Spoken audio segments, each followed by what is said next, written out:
If you run ads on Amazon, stop scrolling. These 3 new PPC updates just dropped this July and they are absolutely fire. Let's jump straight into it. Number 1 is stalk your competitors. Amazon just gave us a gift, the Category Insight Report. It is basically a cheat code. Now you can see top 10 best-selling ASINs in your niche from the last 12 months and what's been rising fast in the last 6 months. Use it to spy on your competitors, find hot product trends, and plan your next winning launch.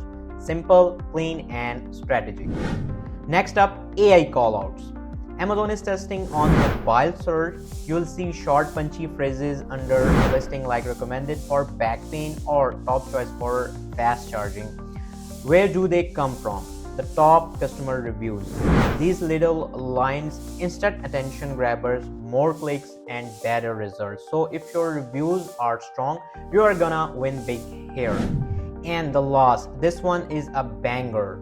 Amazon just launched a new metric called long-term sales. It tells you how much your ad will generate over the next 12 months. Finally, Amazon cares about long-term value. This is a complete game changer for repeat products, subscription based items, and brands that build customer loyalty. So now you can bid smarter, knowing your ad ROI does not end at a day. So if you found this video helpful, drop a like, tag a fellow seller, and follow for more Amazon updates every week. I am Umar from SpectrumBPO. See you in the next video.